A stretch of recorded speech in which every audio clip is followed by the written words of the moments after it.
After 40 days of war, multiple ultimatums and a last-minute ceasefire, US and Iran are set to hold diplomatic talks aimed at establishing long-term peace. Now, the high-stakes engagement comes as fragile truce between US and Iran enters its third day. The stage is set in Islamabad, but a lot of ground still remains to be covered. The Strait of Hormuz, Israeli strikes in Lebanon, and Iran's enriched uranium. These are some of the main sticking points. Iran's 10-point plan includes a list of demands that US has refused to accept in its entirety. The American demands include Iran opening the Strait of Hormuz and abandoning its nuclear weapons ambition. Israel, on the other hand, wants Iran to end its support for Hezbollah, Hamas and Houthis. Now, both sides are dispatching their top officials to Islamabad. The American side will be led by Vice President JD Vance. He will be joined by Trump's two trusted negotiators, Special Envoy Steve Witkoff and advisor Jared Kushner. The Iranian side is expected to have the country's top diplomat, Foreign Minister Abbas Araghchi, and Speaker of the Parliament, Mohammad Bagher Ghalibaf.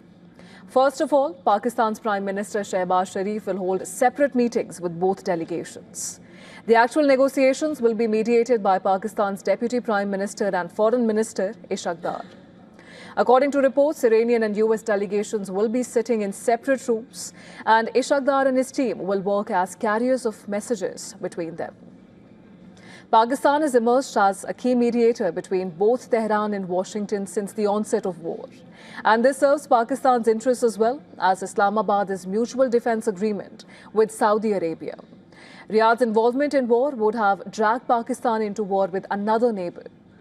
Apart from this, prolonged blockade on the Strait of Hormuz could drag Pakistan's economy into a deeper crisis.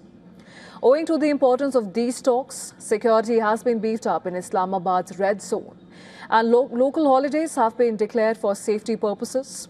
Authorities in Pakistan locked down a 3-kilometer zone surrounding the Serena Hotel in Islamabad. Delegations from both nations are expected to stay at the 5-star hotel, which informed all current guests to check out by Sunday. This will be the first time since 2011 when a US Vice President will set foot inside Pakistan. Last US Vice President to visit Pakistan was Joe Biden in 2011. This was also the same year when US conducted special operation inside Pakistan to kill Osama bin Laden. Now, the last US president to visit Pakistan was George W. Bush in 2006. We are already 3 days into a 14-day ceasefire. Military strikes have stopped, but American troops and Iranian army are still on war alert. According to reports, Islamabad talks could last for days before a substantial agreement could be reached for the permanent end of war.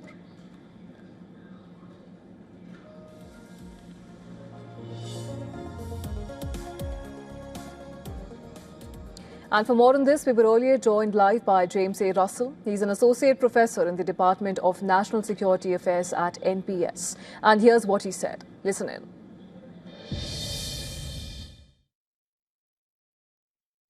I don't think it's stable at all, very regrettably, I might add. The United States and its political leadership is displaying the same incompetence and incoherence that have characterized its public pronouncements since the shooting started about a month ago.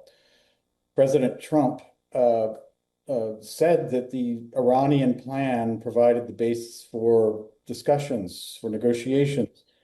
And now here he is, a couple of days later, backtracking on the things that were in Iran's plan, like, for example, control over the Strait of Hormuz, like stopping the shooting in Lebanon. So it's not clear where we are going at this point, except that I would give the talks about a 50-50 chance of actually proceeding. At least, I should say, from the American perspective, at least there is somebody in the delegation that's empowered to speak for the government, which is, of course, the vice president.